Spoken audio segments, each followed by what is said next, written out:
Buenas. Então vamos lá, como sempre, inscreva-se, deixa um like se puder, se quiser. E se gostar, clichêzão dizer que ajuda aí no canal, né? Mas a verdade, eu sempre brinco aqui, né, que a gente não sabe, porque a gente não conhece aí os algoritmos do YouTube, o que ele faz, o que ele não faz. Porém, né, piorar a coisa não deve. Então, se puder, ajuda a gente bastante. Links aparecendo aí embaixo, repositório de códigos, depois eu vou mostrar rapidamente aí para você poder fazer o download desses códigos que a gente vai mostrar aqui hoje, né? Que é justamente o que eu quero falar, são 3 códigos para iniciantes, tá?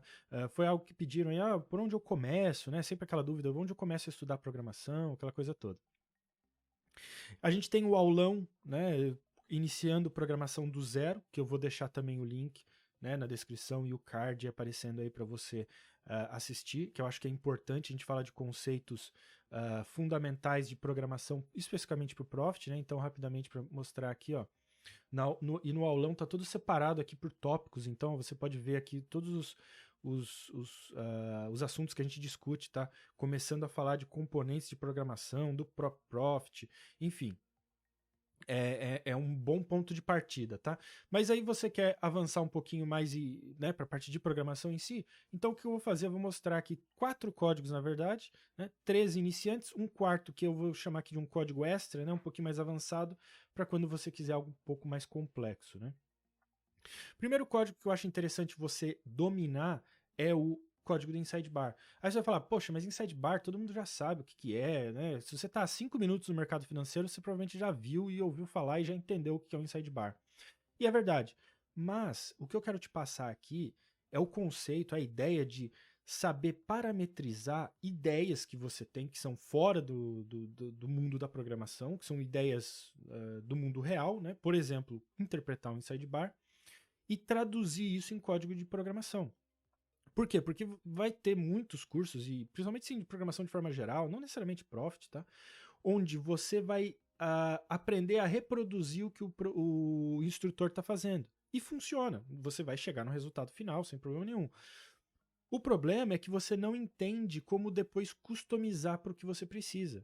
Os conceitos que você vai precisar, né, o como e porquê, né, muitas vezes não são ensinados. Então é isso que eu quero que você comece a entender, né, para poder transferir esses conceitos para qualquer outra interpretação, indicador, enfim, o que é que você esteja programando. Então, rapidamente, a gente tem um vídeo sobre Inside Bar, tá? Mas ele já é bem antigo, foi um dos primeiros que eu postei, então acho que eu já melhorei um pouco também, né? Aqui em recursos e como apresentar o conteúdo. Então, esse eu vou regravar aqui, né? Regravar, no caso aqui, reapresentar para vocês rapidamente, porque a gente começa a discutir um pouquinho sobre programação e é muito importante justamente por ser, acho, esse ponto de partida para quem quiser começar a programar, né? O primeiro o código que eu acho que é fundamental você dominar. Porque o que é um Inside Bar? Todo mundo já conhece. A gente tem um candle, né, onde a gente tem os limites dele, então, por exemplo, a máxima e a mínima, os limites que eu quero me referir à amplitude dele, né? E a gente tem um candle atual, né, vamos dizer assim, né, onde a gente também tem as amplitudes dele aqui, máxima e mínima. E o que acontece é que para caracterizar um inside bar, a gente precisa de duas condições ocorrendo ao mesmo tempo, juntas. Primeiro que a máxima desta barra, vamos dizer, deste candle atual, seja menor que a máxima da barra anterior, né? Como você pode ver aqui no desenho, né? A nossa máxima aqui, no caso, está abaixo aqui da máxima anterior. E a mínima dessa barra atual, dessa barra que a gente está estudando, seja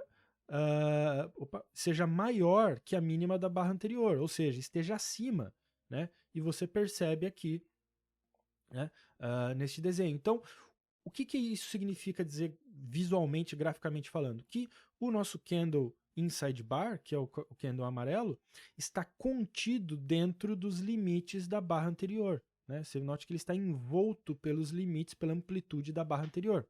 Isso caracteriza o nosso inside bar. E como que eu traduzo isso programaticamente? Né? Esse conceito do mundo real para a programação. Primeiro, eu vou falar, bom, né, máxima da barra atual. O que quer dizer máxima da barra atual? Quer dizer em relação aonde o nosso código está sendo executado, né? Modelo de execução, algo que a gente discute também com muito mais detalhe lá no nosso aulão, até mesmo no nosso curso, né? É entender como é que o código é executado no Profit, né? Pelo computador. A gente estuda que ele é executado barra por barra, né? Pelo compilador, pela máquina, né? E sempre quando a gente fala o código sendo executado, né, é esse o código que a gente tá, é essa a barra que a gente está falando, é em relação à barra em que o código está sendo executado naquele momento, né? Então vamos supor que o código está sendo executado nesta barra aqui, que está pintada de amarelo neste momento, esta é a barra de referência. Como que a gente se refere a esta barra? Com um conceito chamado de indexação, né? Que no caso simplesmente é enumerar essas barras. Então, nesse caso, essa barra seria o que a gente chama de barra número 0. Né? Ou seja, a barra referência, a barra em que o código está sendo executado neste momento. A partir desta barra, a gente faz uma contagem para a esquerda, incrementando, né, para referenciar barras anteriores. Então, neste caso, essa seria a barra número 1.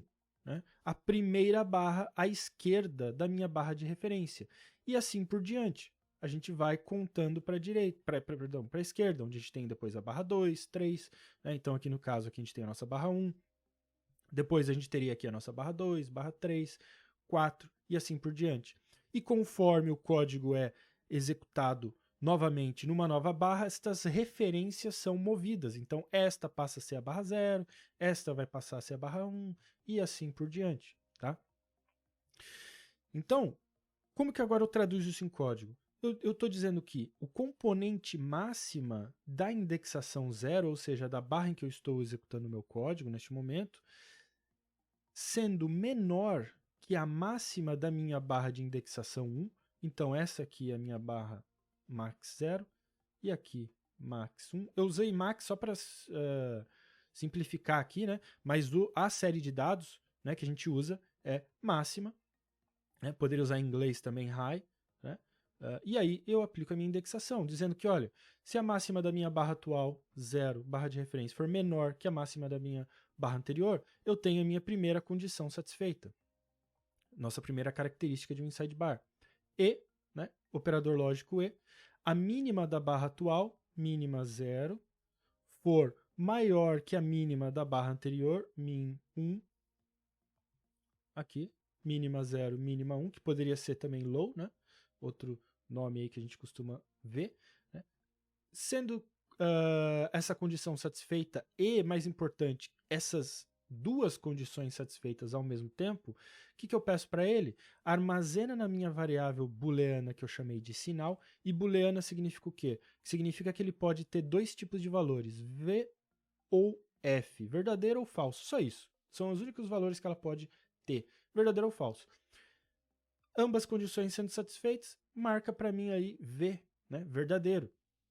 Porque depois eu vou perguntar, usando um teste condicional, se sinal for verdadeiro, então pinta minha barra de amarelo. Né? Paint bar, que é uma função que faz uma coloração, ele diz aqui modifica a cor da barra atual, que requer um parâmetro, justamente coloração, que eu determinei como uma constante que eu chamei de amarelo, com um valor numérico que representa essa cor amarela. Tá? Valor numérico que a gente pode encontrar usando a função RGB, tem vídeo sobre isso também, tá? Mas não é tão importante nesse momento. Podendo fazer essa interpretação, esse entendimento, né, você pode customizar. Né? Então eu poderia customizar agora este código, por exemplo, para estudar em relação a outras barras, a mais que uma barra, ou até mesmo, sei lá, não apenas os valores de máximo ou mínimo, mas o fechamento e abertura, enfim, entendendo o conceito, né, sabendo o que este código está dizendo, você pode começar a aplicar a ideia para outros tipos de interpretação, outros tipos de estudos. Né? E é isso que é o grande segredo de aprender programação. Tá? Então, por isso é o primeiro código que você tem que dominar. Né? O segundo código, né, seria esse fecha fora. Tá? Então, mostrar rapidamente ele aqui. Eu vou abrir aqui no Renko, que fica, eu acho, mais fácil de visualizar. Aqui, ó, poderia ser até aqui. Ó. Conceito simples também, não é o segredo da coisa. Né? Fechar fora, fecha dentro da banda de Bollinger, né? Como é que a gente traduz isso programaticamente, tá? Então, esse eu não vou entrar em tanto detalhe, porque eu tenho uma série, eu vou deixar o link aqui, com vários vídeos, né? Mas os iniciais que você deveria assistir aqui é a lógica, coloração, alerta e screening, né? Onde eu explico desde a lógica, da mesma forma que eu expliquei a lógica do inside bar, eu falo sobre o fecha fora. E aí a gente vê como aplicar uma coloração, um alerta e um screening programaticamente nesse conceito. Né? Por que eu acho que esse código é interessante? Porque primeiro você vai começar a ver um pouco mais a fundo aqui cálculos, né, através de funções externas, aqui por exemplo a Bollinger Bperk, né, que retorna para nós o valor da banda de Bollinger. E outro conceito importante, o conceito de cruzamentos, que a gente vai entender também nessa série de vídeos, né, que você vai poder aplicar e expandir para qualquer outro tipo de cruzamento e interpretação. Por exemplo, cruzamento de média móveis, cruzamento de estocástico com a média, cruzamento de preço, enfim, entendendo como você parametriza isso programaticamente, você pode expandir de novo esse conceito para outras ideias. Né? E aí tudo bem, a gente faz aqui, né, baseando-se nessas condições, uma coloração, pinta de verde, pinta de vermelho, quando fecha acima, quando fecha abaixo da banda, etc. Né? Aquela coisa que a gente já sabe. Porém, novamente, né, a ideia é você entendendo esses conceitos, você pode depois até mesmo aqui ver como que a gente altera isso para um alerta, como que altera isso para um screening, né, que aí fica um pouquinho mais avançado, né, e até mesmo aqui fazer backtests, né, então a gente tem aqui alguns backtests com Bollinger estocástico, né, que novamente é algo um pouquinho mais avançado, mas vai te ajudando a construir essa escalada aí do conhecimento, né?